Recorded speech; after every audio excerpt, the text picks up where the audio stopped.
may begin. Good morning, everybody. My name is Logan Marshall. I'm going to be talking to you about psychedelics and their use in mental health treatment. Now, if you had an education anything like mine, growing up in the early 2000s, you had law enforcement come into your classroom with a suitcase full of make-believe illegal substances, and they would explain to you all the dangers of these substances. They would explain how some of them will put black holes in your brain scans, that it'll make you go psychotic, you'll lose your mind. Basically scaring everybody into not wanting to use these substances. But that was then, and things are a lot different now.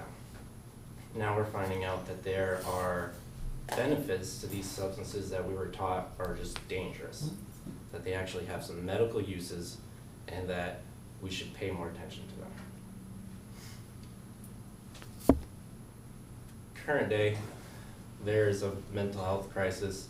I have struggled with my own mental health problems. I have been on the receiving end of traditional American treatment plans for my depression symptoms. Been doing this for several years. I know all the side effects that can come with it. I've experienced them, and I am excited that on the horizon there is a new treatment for it with less side effects, more benefits, and less need for their consumption. Now, how does this relate to all you guys? Depression, mental health problems, their effects ripple through society. We all, whether you think you know it or not, know somebody that has struggled with anxiety, depression, bipolar disorder. There's a host of them. I myself, I've lost 3 friends to suicide in the last 2 years.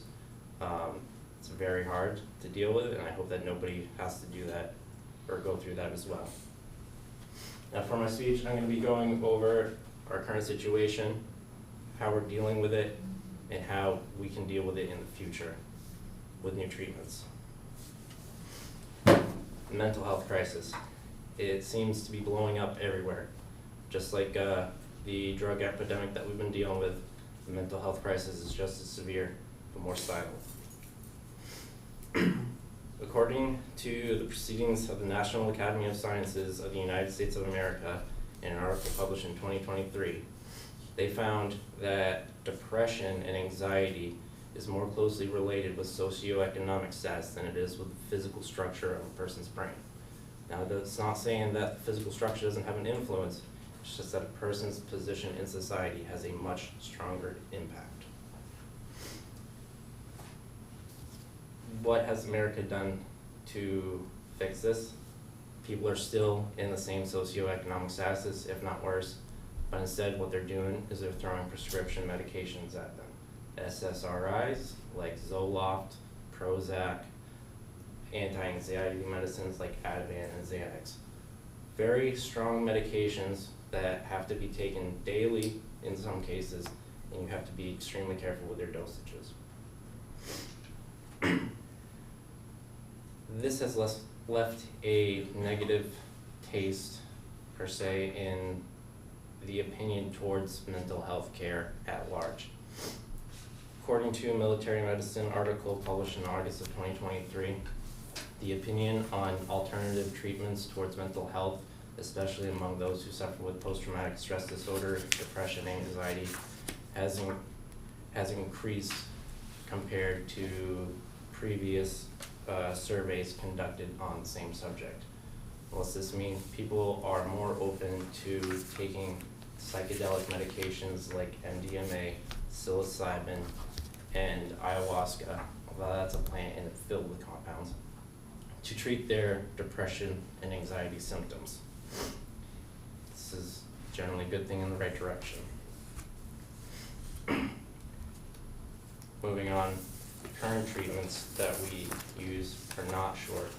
They are long-lasting, they're in many cases permanent, and in over half of them, according to a New Scientist article in 2023, patients of these SSRIs and anxiety medications do not see a net benefit in their symptoms compared to the drawbacks.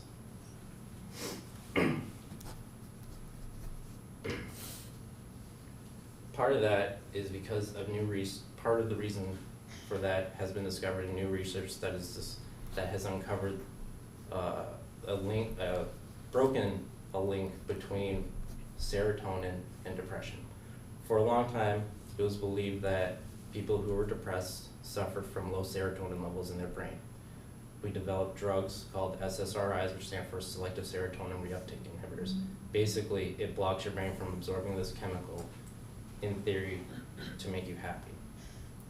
Modern research, published honestly as far back as 2017 in BMC Psychiatry, suggests that there is actually no link between serotonin and depression. That with the research gained through studying of current treatment plans, that increasing serotonin and norepinephrine levels in the brain does not dramatically alter a person's depression or anxiety. Basically showing that all these medications and treatments that we have been using for as long as these medications have been approved has not been effective.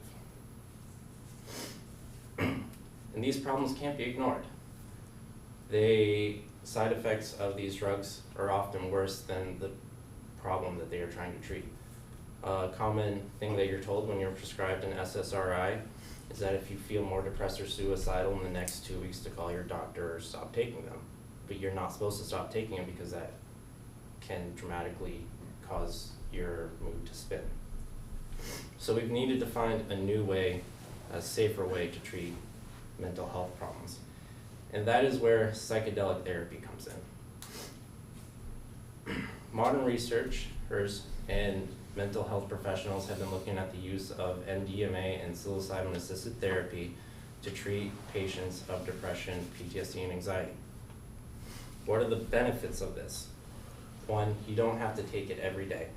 You sit down, you take a prescribed dose of the medication, and you sit down for a therapy session, which can often last from 8 to 12 hours, and you work through whatever issues come up. And this has shown great success in states that have legalized psychedelic-assisted therapy, those states being Oregon, Colorado, and California. In the Journal of Psychoactive Drugs, in an article published in 2023, the safety of therapeutic doses was found to be a driving factor in their push for use.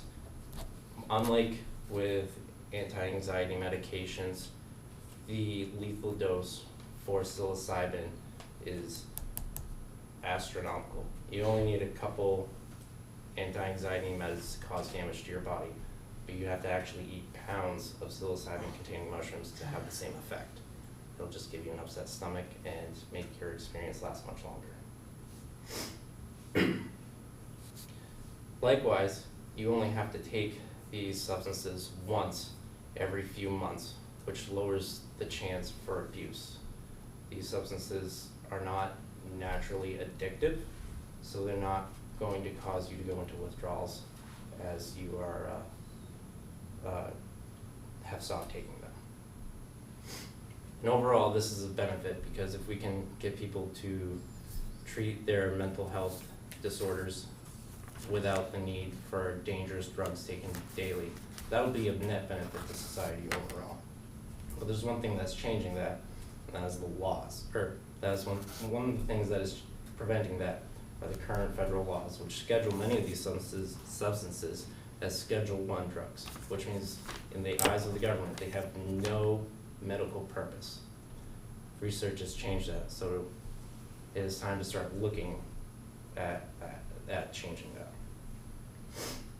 So gone over our problem in society of rising rates of depression and anxiety, our current treatments, which are using pharmaceutical prescriptions taken daily that have horrible side effects, and new treatments that are on the horizon using psychedelics once every few months to treat the same problems with less side Side effects. Overall, this represents a need to consult our politicians on changing the laws regarding psychedelics and allowing them for use in medications. Thank you.